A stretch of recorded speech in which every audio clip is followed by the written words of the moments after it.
Welcome to Creating Wealth with Jason Hartman. During this program, Jason is going to tell you some really exciting things that you probably haven't thought of before and a new slant on investing. Fresh new approaches to America's best investment that will enable you to create more wealth and happiness than you ever thought possible. Jason is a genuine self-made multimillionaire who not only talks the talk, but walks the walk. He's been a successful investor for 20 years and currently owns properties in 11 states and 17 cities. This program will help you follow in Jason's footsteps on the road to financial freedom. You really can do it. And now, here's your host, Jason Hartman, with the complete solution for real estate investors.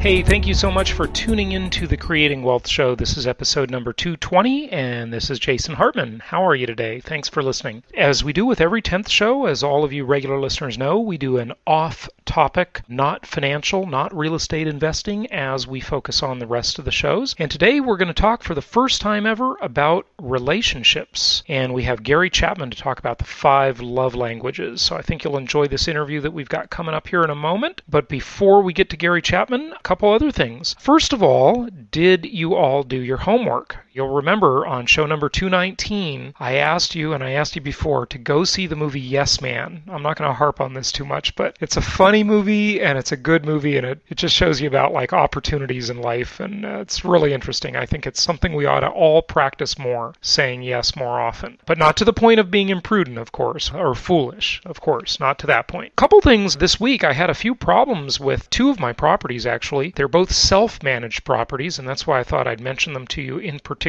These were in Houston, and if you can believe it, I had 2 different properties, and 2 air conditioners went out within days of each other. And of course, Houston is hot and humid, so it was not a good thing. But the reason I really bring these up is because they're self-managed properties, and I've talked in the past about self-management, and we had a special members-only conference call on self-management recently. And, I just never thought you could really successfully manage properties that are a long distance away from you, and properties that maybe you've never even seen that are rented to tenants you've never met. And I have been doing that pretty successfully, and I'd say this was the worst problem I've had ever in a self-managed property. And basically, it's interesting. It's like a tale of 2 tenants in these 2 properties, because one tenant, in my opinion, is a real jerk, frankly. Of course, I've never met either of them, but this one guy is you just can't do anything right for him. And the other tenant is super nice, just the greatest tenant you'd ever want to talk to. And it's interesting because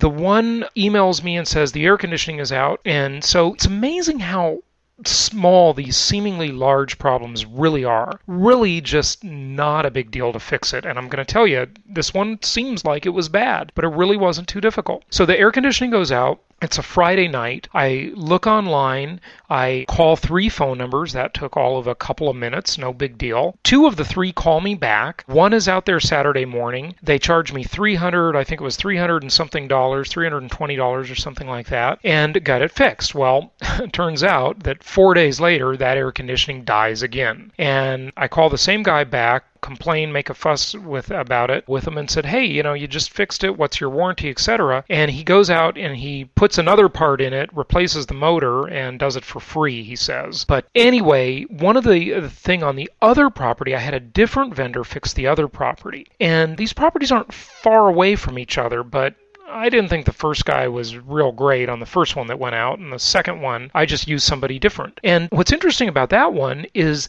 that this guy that did the first property I mentioned went out there and told me it'd be $700, and I'm like, oh my gosh, that's just terrible. $700. That's half a month's rent for that property almost. So I call the other vendor and have them go out, and at first he says it'll be about $300. But I sort of hem and haw, and he says, well, you know what? That part actually is probably under warranty. And most of these air conditioning units, if you don't have an extended warranty, they just have a 5-year manufacturer's warranty on parts, and then you have to pay for the labor. So it turns out he got that under warranty, and I spent about $180 on that one. So again, self-management. Properties I've never seen. I've never seen these properties. I've never met these tenants. And here I am a long, long distance away, and these are the 2 biggest problems I've ever had. and they're really not that big a deal. So I think you can self-manage properties successfully. Again, these took, all told, maybe I spent, 30 minutes getting both air conditioners fixed, maybe 45 minutes, emails back and forth, etc. Just when you stop blowing these things out of proportion, they're really just not that big a deal. I have many properties that I have managers managing them. Yeah, I do it both ways, but whenever I have a manager that's given me a problem or I don't like, I just get rid of them and just self-manage those properties. And I'm doing both strategies on different properties. If I like the manager and they're doing a good job, I just keep them. If they're not, I'll just self-manage the property. So again, approach these things with flexibility and don't make a mountain out of a molehill. Again, two big problems, seemingly big problems, handled in very little time, very little cost, just not a big deal in the overall scheme of things. I mean, these properties are great properties otherwise. So also, talking about bigger properties, the big 125 unit apartment complex that I recently purchased with a client of ours, that one we foreclosed, we bought the note, we foreclosed on the note without incident. That could have gone a lot worse, but it went really well so far. And we took over management on that property, and that one is looking pretty darn good. Now we're starting to do improvements and install water-saving shower heads, water-saving toilets. In a big apartment complex, when you save on your water bill, it really does add up and can add a lot of value to the property. So again, if you're interested in large deals, in multifamily deals, in anything larger, commercial real estate opportunities, you have to let us know because you really won't see these properties on our website very often. You will from time to time, but again, the newly revamped website at jasonhartman.com has some of these properties on, but more often than not, you just need to let us know what you're looking for, and on those properties, we need to find it for you. It's different with the smaller stuff, the single-family homes, the duplexes, the fourplexes. Those are different. Those are on our website. It's just a different business and it has a different nature to it, and that's why you won't see as much in the way of multifamily and large deal inventory on the jasonhartman.com website under properties. But let's see what else here. One more thing I want to mention to you about self-management and management with managers, actually. Whenever I hear someone who got turned off from real estate investing, they always seem to have a story that goes something like this. Well, I had to evict the tenant, they didn't pay their rent, and then they damaged the property and left me holding the bag for $3,000 or something like that. And what amazes me is how incredibly helpless these people act. Every time, if that ever happens to you, and again, it's rare. It really is rare. I don't know how many tenants I've had over the years, but maybe now upwards of 200 tenants, probably 250, I don't know. But you have a few bad apples in there from time to time. And when you do, act like a business person. Send the person to collection. Your property manager, if you have one, can go to court, get a judgment for you, or the eviction service will get the judgment. You turn that judgment from the court over to a collection agency. And even if you don't get a judgment, you can turn the collection account over to a collection agency, but it's much less powerful without a legal judgment. All they really do is write letters and make phone calls in those cases. But with a legal judgment, you have the force of law, and you can really collect on these things. And in most places, they accumulate interest. So sometimes the judgment can actually be kind of a good investment. So I wanted to give you one of the collection agencies that I've used, and it's called IC System, and their website is www.icsystem.com. We may actually get them on the show or get another collection agency on the show because landlords are not helpless. Landlords have rights, and pursue your rights. You're delegating the job to someone else. You're going to give the collection agency probably 30%, 35% for doing the collection, but many times, and this varies location to location, of course, they can add the collection fees to the bill. So you're really paying nothing for it. The debtor is paying for it sometimes. So again, this gets into the area of law. I'm not an attorney. I can't give legal advice, of course, but I definitely would give you business advice, and that is collect what is owed to you if you ever have that problem. Don't just have a victim story. Get the money. This is a business like any other business. On the website, jasonhartman.com, we've revised that site. We switched over the podcast feed, and if you're hearing the show now, it looks like it all worked. So that's really good news. We had to work that with iTunes and the website and the feed and all the different tools that we use for tracking and analytics on the show. And anyway, glad you are hearing the show now because we made that big switch. Two markets that I'd really kind of highlight at the moment are Dallas and Atlanta. And we're going to be talking about these. We've got that new financing program for foreign nationals, for IRA buyers, where they can get some excellent semi-long-term financing at good rates and good terms. And so we've got that coming up on one of the shows here real soon. But here's a Dallas property, for example. This one is 1,350 square feet. It's only $69,500, subject to qualifying at 20% down. You need $17,500 to buy it. You're only paying $51 per square foot. The projected rent is $900, which leads to a projected positive cash flow of $3,115 per year. And that includes a vacancy rate imputed in there of 8% and an overall return on investment of 38% annually. 38% annually. Now, listen to this next metric I'm going to tell you. Cash on cash return. What is cash on cash return? It's just cash for cash back. That's all it is. This one is unbelievable cash on cash. Because if the property goes down in value, if the property is a disaster in every other way, except that you're collecting the rent and the maintenance stays moderate at only 3%, which is, a reasonable amount, and you've got a 1-year warranty on this property, your cash on cash return here is projected at 18% annually. That's almost 20% annually before you take any tax benefits, before you have any increases in value down the road. This is just simple cash on cash. And that's with the management fees and everything built into that. So again, fully rehabbed property. Our Dallas vendor does a great job at that. If you met them at any of our recent live events, the last Meet the Masters event, any of our Creating Wealth events, I'm sure you know that they run a really impressive operation there. So again, that's a pretty phenomenal deal. So check that out. And if you're interested in lending, I just had one of my loans pay off. You know I like being a borrower much better than being a lender. But sometimes I actually like being a lender a little bit. I'm starting to like it more and more. And the only time I start to like it is on these short-term loans that turn over quickly. So you really don't have any inflation risk there. And I just got paid off on one. I got almost 13% interest, and it was a 4-month loan. And as I cycle those in, I try to keep that money lent out as much as possible. Now again, it's not as good as owning the property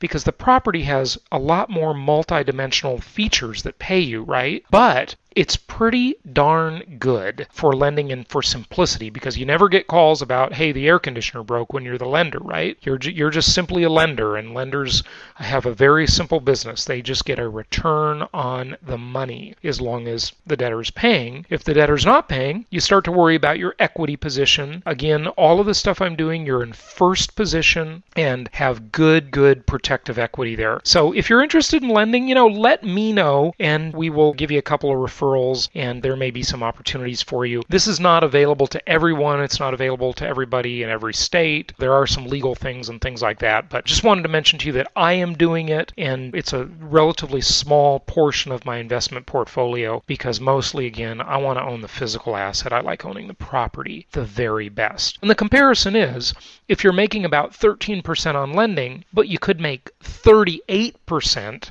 in the example I just gave you, which would you rather have? I mean, even if the property only works out half as well, half of 38%, you're at 19% annually, right? And the lending, you're just under 13%. So again, I still like the real estate better, but some people like the simplicity of the lending. So I understand that, and I do both. I did want to mention to you, if you're considering walking away from a property or you know anybody who is, I did a great episode on that on my Holistic Survival show. You can find that on iTunes along with all my other shows. Just search by my name in the iTunes store or just go to holisticsurvival.com. And that show is geared toward protecting the people, places, and profits you care about in uncertain times. And we did a show with youwalkaway.com and just some really creative ways to manage defaults on properties and things like that. We've talked about strategic defaults before. So if you or anyone you know needs that or needs loan modification, go listen listen to that show, available at holisticsurvival.com or in the iTunes store just by searching my name. What else do I want to mention to you before we talk about relationships here in Gary Chapman? Future shows. So, of course, as I mentioned last time, we're going to be profiling the Atlanta market, the foreign national financing opportunity for non-U.S. citizens. We're going to be profiling some good markets in the 220 series of shows, and lending opportunities, and a reason to be really, really optimistic. I talk a lot on the show about how the economy is a mess and the current administration doesn't get it, and I definitely think all of that is true, and I'm always just looking for ways to help exploit that opportunity so you and I can take advantage of the mess that is current affairs. And so on this one show coming up, though, we're going to talk to Dr. Nick Bagich, and we're going to talk to him about America's energy and mineral prosperity. And you will not believe when you really, really look at it how incredibly wealthy this country is.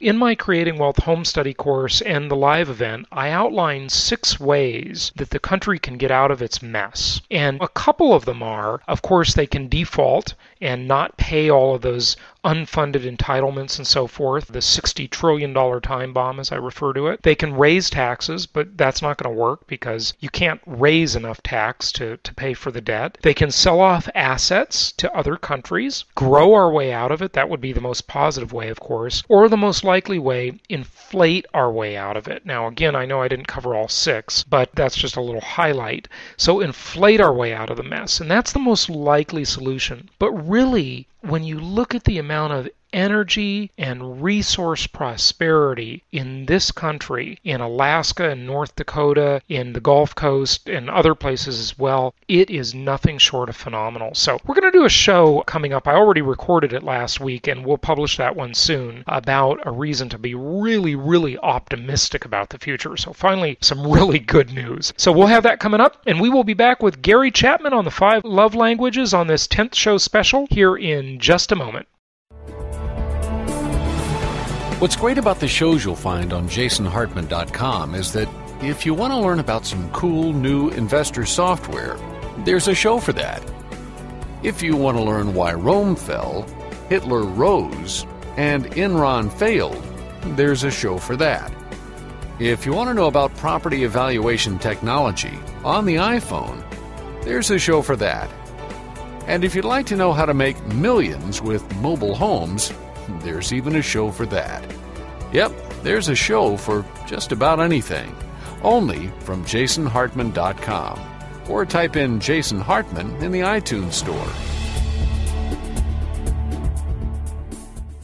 My pleasure to welcome Dr. Gary Chapman to the show. He is a very well-known marriage counselor and director of marriage seminars. His very, very famous work, he has many of them, but his probably most famous is The 5 Love Languages, and it has sold upwards of 6 million copies, translated into 40 languages, and has been on the #1 spot of the New York Times bestseller list and on many other bestseller lists. It's a pleasure to have Gary from North Carolina today. Gary, welcome. How are you? Well, thank you, Jason. It's good to be with you. I'm doing great. Well, good. So tell us about the 5 love languages, and we want to hear from the perspective of people looking for a relationship and people in a relationship as well. And I know you've got the 5 love languages for singles. You've got a new book about what people should have known or wish they'd known before getting married and so forth. But start wherever you like, Gary. Well, you know what I discovered years ago, Jason, in counseling, is that what makes one person feel loved doesn't necessarily make another person feel loved. So they would sit in my office, husband and wife. She would say,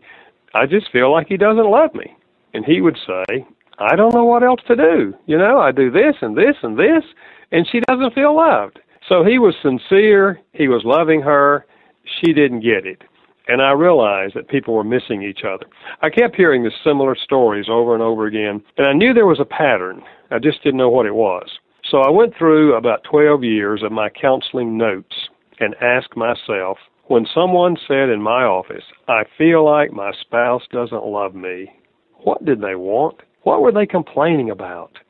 And their answers fell into 5 categories. I later called them the 5 love languages. And I started sharing that in small groups, and then I started sharing it in my counseling, that we each have a different love language, and you have to learn to speak the other person's language. And after about 5 years of using that in small groups and counseling, I decided to write the book because I knew that it would help people learn how to connect with each other emotionally. And then, I was thinking primarily in the marriage relationship, and the original book is addressed to married couples, but I had a lot of singles say, I know you wrote that book for couples, but I read it, and it helped me in all of my relationships. Why don't you write one for singles?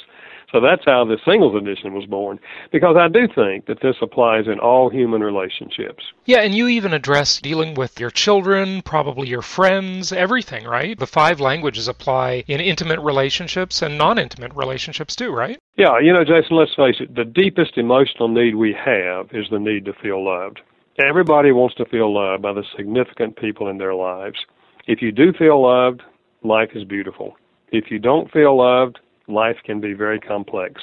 So whether you're talking about a parent-child relationship, or whether you're talking about a dating relationship or a married relationship, learning how to communicate love in a language the other person will feel, it's meeting that emotional need for love.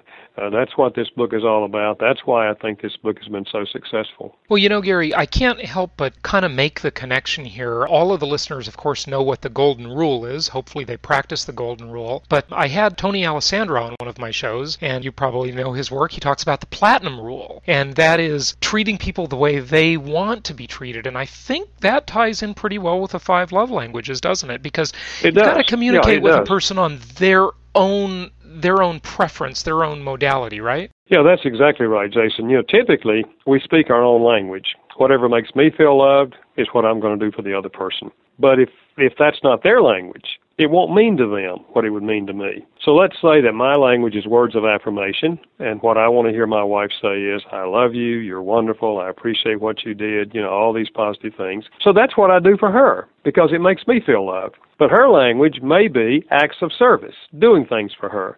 So here I am giving her all these words, and after a while, she's going to say to me, you keep saying, I love you, I love you. I'm kind of sick of the words. If you love me, why don't you do something to help me? Right. She wants you to show it to her, right? Absolutely, and I'm blown away. I was loving the woman. What's wrong? Yeah, you can't figure out why she's upset, right? Yeah, makes sense. Well, you just told us 2 of the 5 languages. What are the other 3? Receiving gifts. Universal to receive gifts as an expression of love. My academic background is anthropology, especially cultural anthropology. We've never discovered a culture where gift giving is not an expression of love. So giving gifts and receiving gifts. And then quality time, giving the person your undivided attention.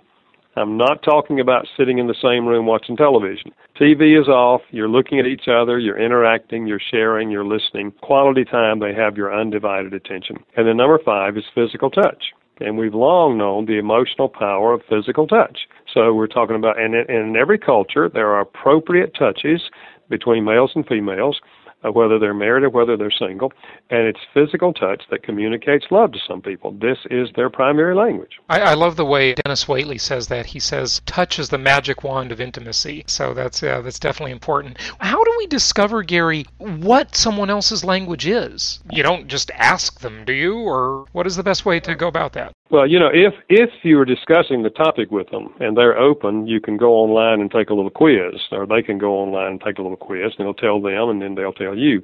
That's one way, and that would be at 5lovelanguages.com. But another way, there's 2 or 3 other clues. One is you observe their behavior. How do they respond to other people? If they're always, when they greet people, giving them a pat on the back or a hug, then physical touch is probably their language. If they're speaking that to others on a regular basis, it's probably what they want. If they're always giving encouraging words to people, then words of affirmation is probably their language. So observe their behavior. Secondly, what do they complain about most often? The wife who says to the husband, we don't ever spend any time together. We're like 2 ships passing in the night. She's saying, quality time is my love language, and I'm not getting it from you. So what are they complaining about? If he says to her, I don't think you would ever touch me if I didn't initiate it, he's telling her that physical touch is his love language. So listen to the complaints, and then thirdly, what do they request of you most often? If they're saying periodically, could we take a walk after dinner? Or you think we could get a weekend away? they're asking you for quality time. If you put those three together, Jason, you'll very likely find out the other person's primary love language. Yeah, good point. Let's actually kind of put it in reverse here and go maybe in chronological order. What's the title of your new book, Gary? My new book is Things I Wish I'd Known Before We Got Married. Okay, so perfect. I want to talk about that, and you have another book, The 5 Love Languages for Singles. Let's start with the single person looking for a relationship, and then we'll tie it back into being in a relationship as you were just now. How do singles use your body of work, whether it be the things they wish they knew or the 5 languages? Well, this most recent book, Things I Wish I'd Known Before We Got Married, I really wrote that to singles in all categories, whether they're dating or whether they're engaged or whether they're just hoping to find somebody they can relate to. And what I'm saying to them is, if you think that someday you will get married, now is the time to prepare for marriage. Don't wait, until you are engaged and then say, oh, we got to get ready for marriage. No, get ready for marriage now. And I'm sharing in that book 12 things that, had I known these things, it would have made my life much easier in the early days of my marriage. So I'm trying to say to singles, why don't you learn from my mistakes? Here are some things that can help you. For example, one of the things I talk about in that book is I wish I'd known that falling in love or being in love is not an adequate foundation for marriage. And the reason I say that is the experience that we typically call falling in love is temporary. It has an average lifespan of 2 years. You will come down off the high. And that's when all the other things that you ignored, that your friends told you about, your mother said, honey, have you considered he hasn't had a steady job in 5 years? And you said, Mama, give him a break. He's just waiting for the right opportunity. But when you come down off the high, you're going to start thinking, Mother was right. He's lazy. So I wish I'd known that before I got married, because when I came down off the high, not very long after we got married, I was frustrated. I didn't realize that it was going to come down. And when I came down, I thought, oh, man. And I realized there were things about her that irritated me, and we ended up arguing with each other. And it wasn't a very pretty picture. And I wish I'd been prepared for that. I wish I'd known that there's 2 stages of romantic love. One is the in-love experience, which the emotions push you along. And then there's the more intentional stage, which we're talking about today in the 5 love languages, where you have to learn how to keep emotional love alive by speaking each other's love language. So for singles, I would say if you can acquaint yourself with this love language concept and then read this book on Things I Wish I'd Known, I think it'll give you ideas on what you need to be talking about when you do get in a dating relationship. Or if you're already in a dating relationship, it will give you an idea of the kind of topics the two of you need to discuss and the things you need to learn on the road to getting married. Very good points. And with that, any more about how someone discovers it or discovers those things in that partner? I mean, is this a disqualifier in any sense, Gary? Or is it just a better relating tool? Or do sometimes you find that maybe, a couple doesn't relate? I mean, people have their different languages and so forth, but do they ever just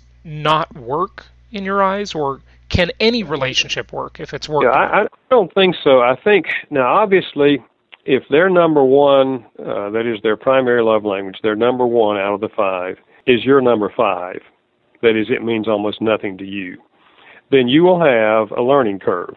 But the good news is you can learn to speak these languages. Let's face it, most of us did not grow up hearing and speaking these 5 languages. We perhaps learn 1 or 2 of them, and that's what we speak. And so let's say if words of affirmation did not come easily to you, you didn't receive a lot of words of affirmation, you're not motivated to do that, it doesn't, you just, it's very meaningless to you. And then you find out that the person that you're dating or the person you're married, that's their primary language. Well, you're going to have to work at it. It's going to be a learning curve. I usually suggest get you a notebook. Start writing down things you admire about the person, things you like about them. Listen to other people as they share comments, and you hear those comments.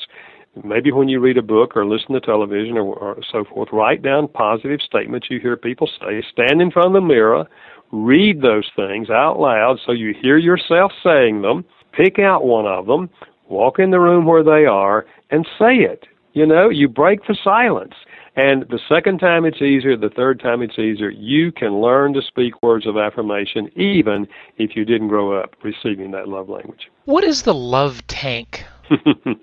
I use that concept, Jason, simply to give people a visual image. An automobile has a gasoline tank. And if the gasoline tank is full, it's going to operate fine. If the gasoline tank is empty, the car's not going to operate. And I like to say that we have an emotional love tank. And if the love tank is full, that is, we genuinely feel loved by the other person, the relationship moves along in a positive way. But if the love tank is empty, you don't feel loved by that person, then the relationship begins to get shaky. And eventually, if you don't do anything about it, the relationship will die.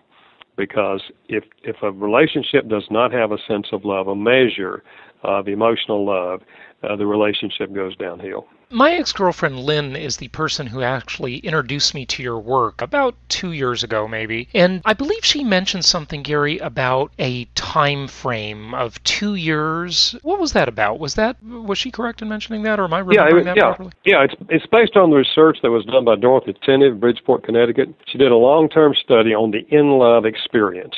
That is this euphoric stage of a love relationship where you see the person as just being absolutely incredibly wonderful. You don't see the negative things that are there. You're just pushed along by these euphoric emotions. It's something you've never felt before, or you've seldom felt before, and you just know that you're going to be happy if you can be with this person forever. We call it falling in love or being in love. And her study indicated that the average lifespan of that heightened emotion is 2 years. And so consequently, most people date at least 2 years before they get married. So when they get married, rather soon after they get married, they tend to come down off the high. Now, some people blame marriage on that. They say, well, the honeymoon it was better over before we got married. Yeah. Has nothing to do with whether you get married or don't get married. You will come down off the high, whether you marry or whether you don't marry. So that's what she was talking about. And that's why, here's what happens, Jason, a lot of times in the dating relationship. A couple will be attracted to each other. They start dating. They become obsessed with each other. They feel loved by each other.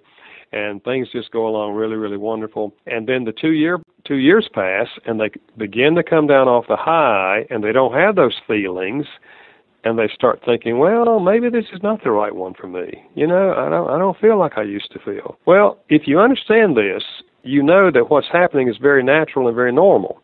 Now, what happens most of the time when people don't understand this, they bail out on that relationship. They get out of that relationship.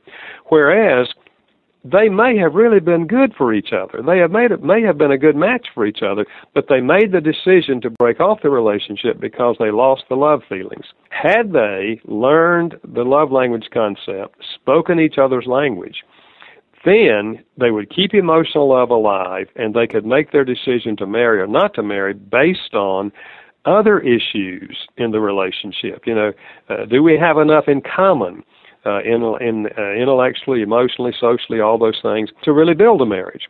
So I think if singles understand this, it will help them assess their dating relationships. Yeah, makes a lot of sense. So that 2 year point, it's a recommendation then that says don't get married before 2 years? Is that what you're saying? Well, I wouldn't say that necessarily, but I would say you're far more likely to make a wise decision if you have come down off the high, because then you recognize some of their weaknesses as well as their strengths, and you can work on those things.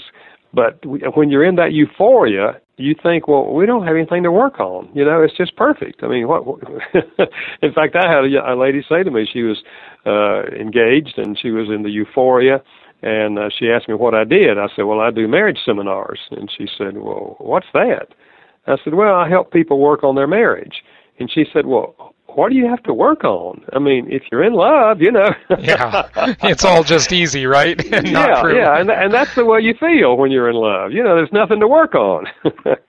Yeah, that's that wears off eventually, and it gets down to a realistic relationship, exactly. Let me take a brief pause. We'll be back in just a minute. Penny, sometimes I think of Jason Hartman as a walking encyclopedia on the subject of creating wealth. Well, you're probably not far off from the truth, Rich. Jason actually has a 6-book set on creating wealth that comes with over 100 hours of the most comprehensive ideas on investing in business.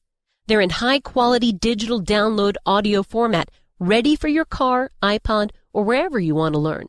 Yes, and by the way, he's recently added another book to the series that shows you investing the way it should be. This is a world where anything less than a 26% annual return is disappointing. Jason actually shows us how we can be excited about these scary times and exploit the incredible opportunities this present economy has afforded us. We can pick local markets that are untouched by the economic downturn, exploit packaged commodities investing, and achieve exceptional returns safely and securely. I like how he teaches us how to protect the equity in your home before it disappears and how to outsource your debt obligations to the government. He's recorded interviews with Harry Dent, Peter Schiff, Robert Kiyosaki, Pat Buchanan, Catherine Austin Fitz, Dr. Dennis Waitley, T. Harv Eker, and so many others who are experts on the economy, on real estate, and on creating wealth. And the entire set of advanced strategies for wealth creation is being offered with a savings of $385. Now, to get your Creating Wealth Encyclopedia series complete with over 100 hours of audio and 6 books, go to jasonhartman.com/store. If you want to be able to sit back and collect checks every month, just like a banker, Jason's Creating Wealth Encyclopedia series is for you.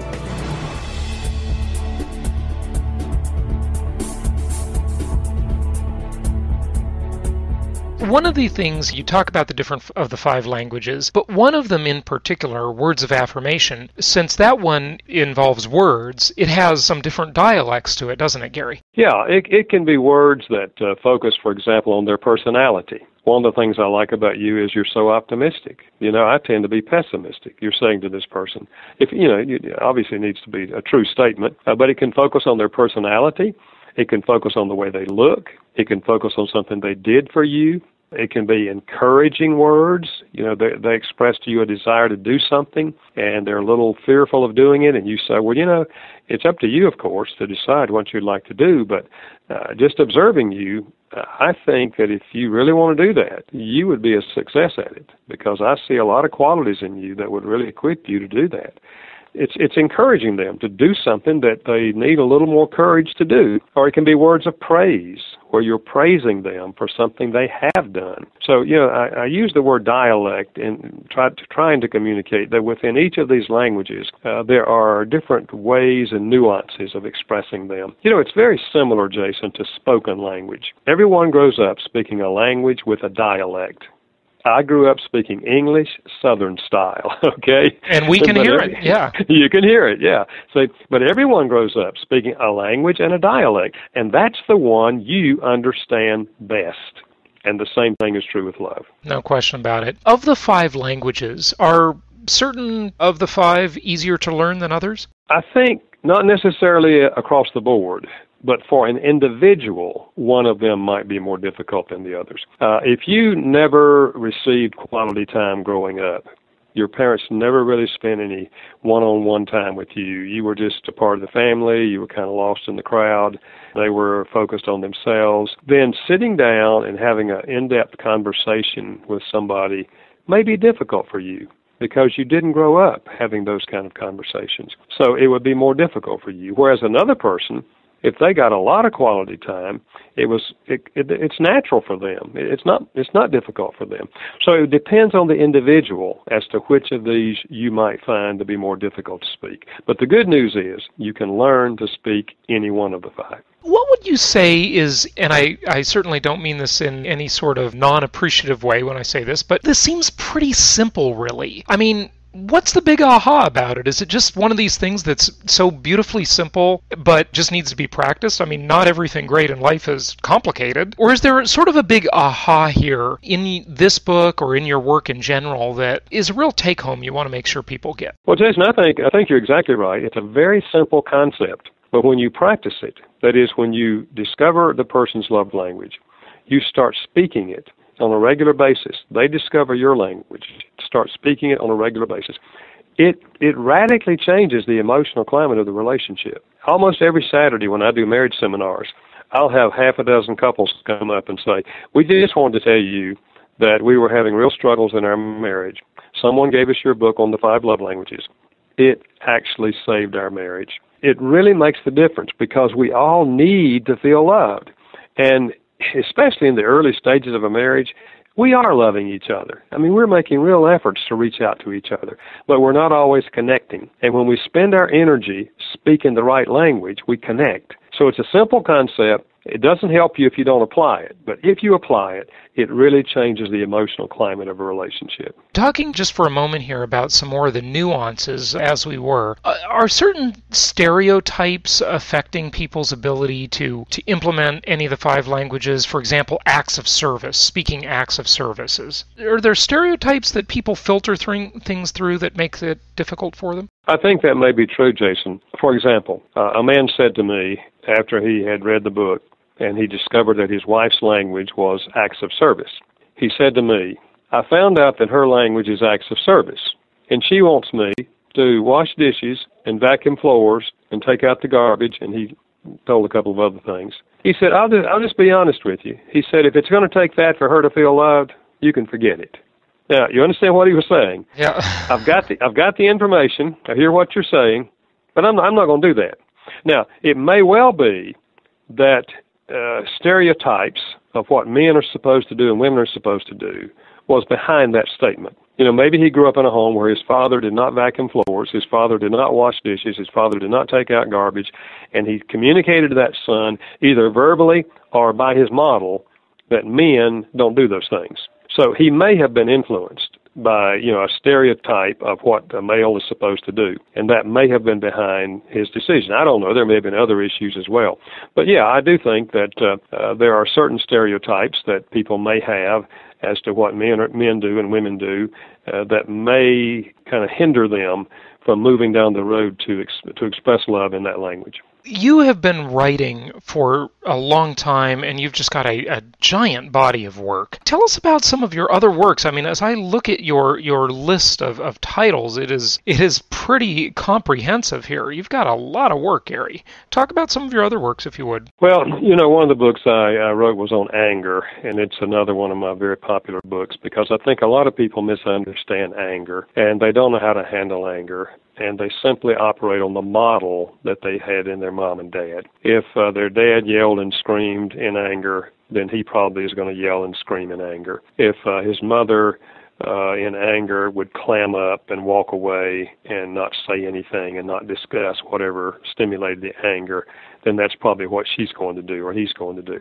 So we all grew up with a model of how our parents handled anger. And let's face it, we don't get a whole lot of training in our culture on how to handle anger. We see a lot of mismanaged anger. Yeah, we see a lot of bad examples. That's exactly what I was going to say, especially on television. Yeah, absolutely. So that book has been very, very popular where I talk about the origin of anger. Why do we get angry?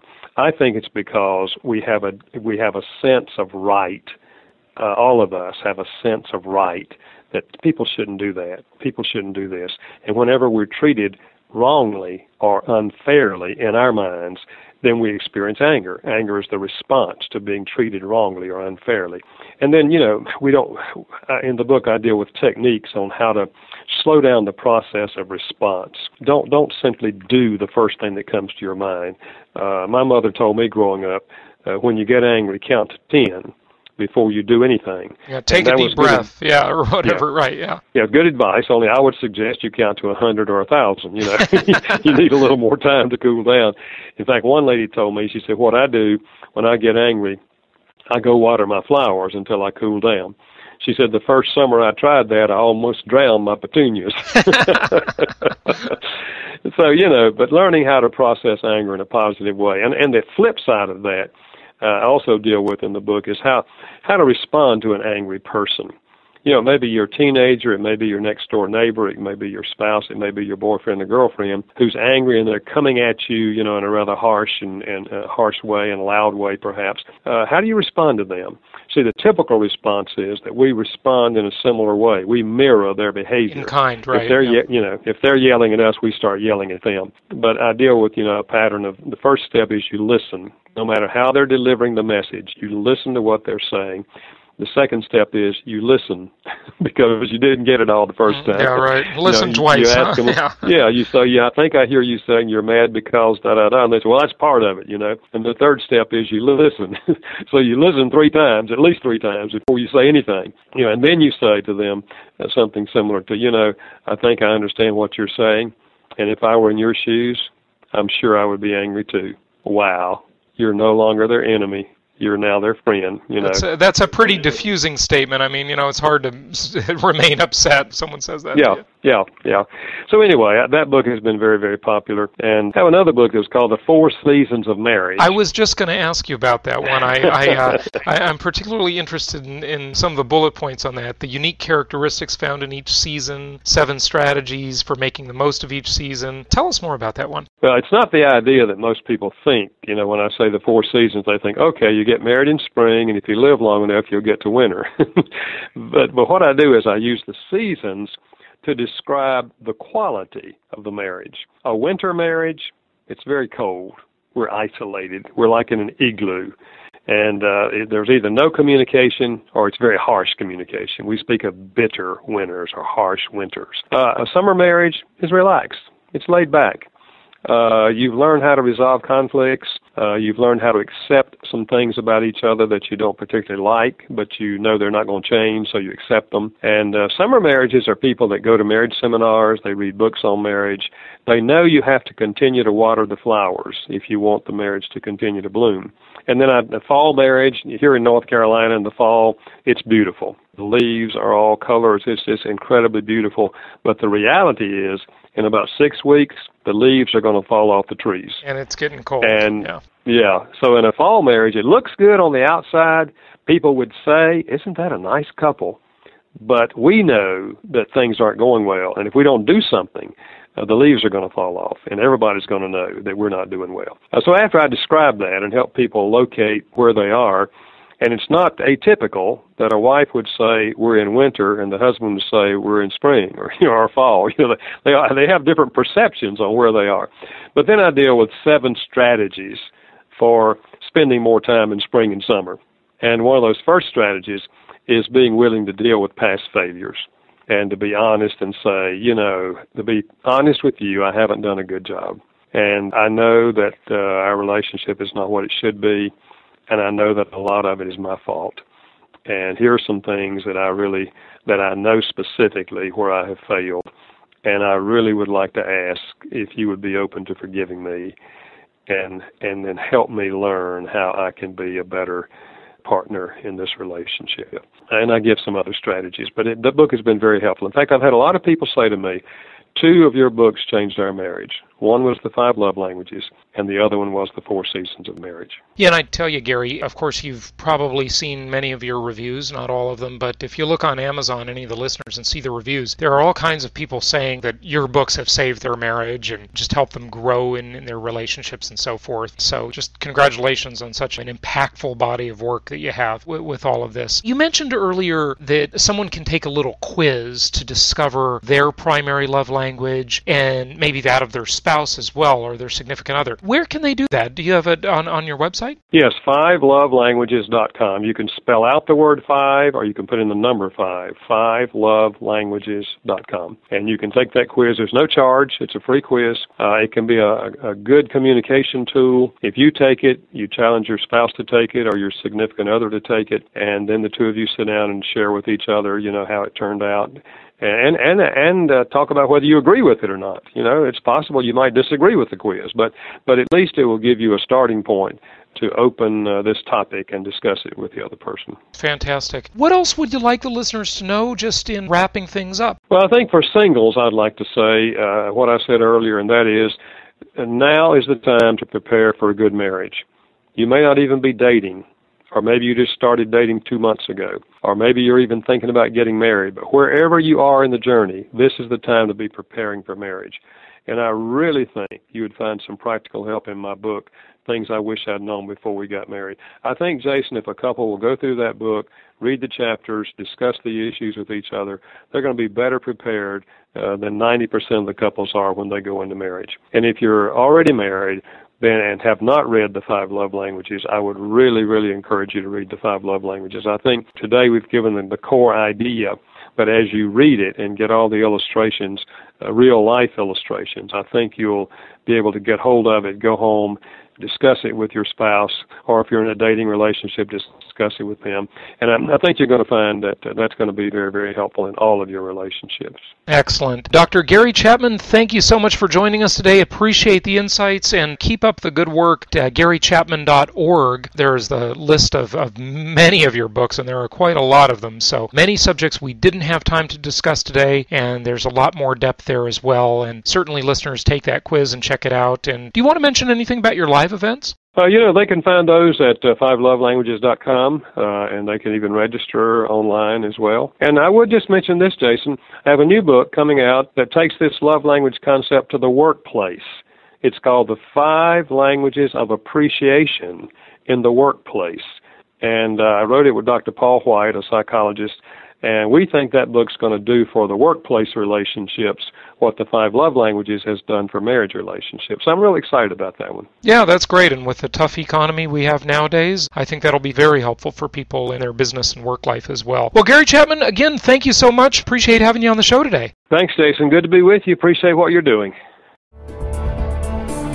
Now's your opportunity to get the Financial Freedom Report. The Financial Freedom Report provides financial self-defense in uncertain times, and it's your source for innovative, forward-thinking investment property strategies and advice. Get your newsletter subscription today. You get a digital download and even more. Go to jasonhartman.com to get yours today. This show is produced by the Hartman Media Company, all rights reserved. For distribution or publication rights and media interviews, please visit www.hartmanmedia.com or email media@hartmanmedia.com. Nothing on this show should be considered specific personal or professional advice. Please consult an appropriate tax, legal, real estate, or business professional for individualized advice. Opinions of guests are their own, and the host is acting on behalf of Platinum Properties Investor Network, Inc. exclusively.